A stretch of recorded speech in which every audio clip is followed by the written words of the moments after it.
ಉಜ್ಜಯಿನಿಗೆ ಬಂದ್ಬಿಟ್ಟು ದೇವಸ್ಥಾನಕ್ಕೆ ಹೋಗ್ಬಿಟ್ಟು ಎಣ್ಣೆ ಅಂಗಡಿ ಹುಡುಕ್ತಾ ಇದೀವಿ. ಉಜ್ಜಯಿನಿಲಿರೋ ಕಾಲ ಭೈರವ ಮಂದಿರಕ್ಕೆ ಬಂದಿದೀವಿ. ಇಲ್ಲಿನ ವಿಶೇಷತೆ ಏನಂದ್ರೆ ನಾವು ಇವಾಗ ವೈನ್ ಜೊತೆಗೆ ದೇವರಿಗೆ ಅರ್ಪಣೆ ಮಾಡಬೇಕು. ಇವಾಗ ವೈನ್ ತಗೊಳಕ್ ಹೋಗ್ತಾ ಇದೀವಿ. ನಾವು ಕಾಲ ಭೈರವೇಶ್ವರ ಮಂದಿರದ ಹತ್ರ ವೈನ್ ಸ್ಟೋರ್ ಹುಡುಕ್ತಾ ಇದೀವಿ. ಎಲ್ಲಿ ವೈನ್ ಸ್ಟೋರ್ ಅಂತಾನೆ ಸಿಗ್ತಾ ಇಲ್ಲ. ಕಾಲ ಭೈರವೇಶ್ವರ ಮಂದಿರದ ಹತ್ರ ವೈನ್ ಸ್ಟೋರ್ ಹತ್ರ ಬಂದ್ವಿ ಎಣ್ಣೆ ತಗೊಂಡು ಹೋಗೋಣ ಅಂತ. ಅಂಗಡಿ ತರನು ನಾವು ಫಸ್ಟೇನೆ ಸ್ಕ್ಯಾನ್ ಮಾಡ್ಬಿಟ್ಟು ಸ್ಕ್ರೀನ್ ಶಾಟ್ ತೋರಿಸಿ ತಗೊಬೇಕು ಎಣ್ಣೆನ. ನಮ್ಮ ಫ್ರೆಂಡ್ ಪೇಮೆಂಟ್ ಮಾಡ್ತಾ ಇದ್ದಾನೆ.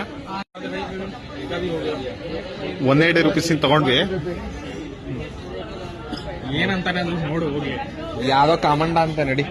ನಾವು ಕಾಮಂಡ ಅನ್ನೋ ಒಂದು ಬಾಟ್ಲು ತಗೊಂಡಿದೀವಿ ಸಣ್ಣದು. 180 ರೂಪಾಯಿ ಕೊಟ್ವಿ. ಈಗ ದರ್ಶನ ಕೊಟ್ಟಿದೀವಿ. ದೇವಸ್ಥಾನಕ್ಕೆ ಲೈನಲ್ಲಿ ಹೋಗ್ತಾ ಇದೀವಿ. ತುಂಬಾ ಏನ್ ರಶ್ ಇಲ್ಲ. ಈಗ ಬೇಗ ಕಾಲ ಭೈರವ ದೇವಸ್ಥಾನದ ದರ್ಶನ ಮಾಡಿ ಮಹಾಕಾಳೇಶ್ವರಕ್ಕೆ ಹೋಗ್ಬೇಕು. ಇಲ್ಲ ಮುಂಚೆ ದಾರ ಕಟ್ತಾ ಇದೀವಿ. ಇದು ಏನಕ್ಕೆ ಅಂತ ಗೊತ್ತಿಲ್ಲ ಪದ್ಧತಿ.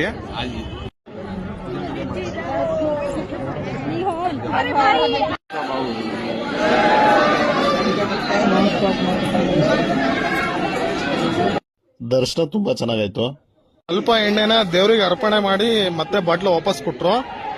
ಫ್ರೆಂಡ್ ಅಲ್ಲಿ ಬಂದವರಿಗೆಲ್ಲ ತೀರ್ಥ ಅಂತ ಕೊಡ್ತಾ ಇದ್ದೇನೆ. ನೆಕ್ಸ್ಟ್ ವಿಡಿಯೋದಲ್ಲಿ ಮತ್ತೆ ಸಿಗೋಣ. ಫಾಲೋ ಮಾಡೋದನ್ನ ಮರಿಬೇಡಿ.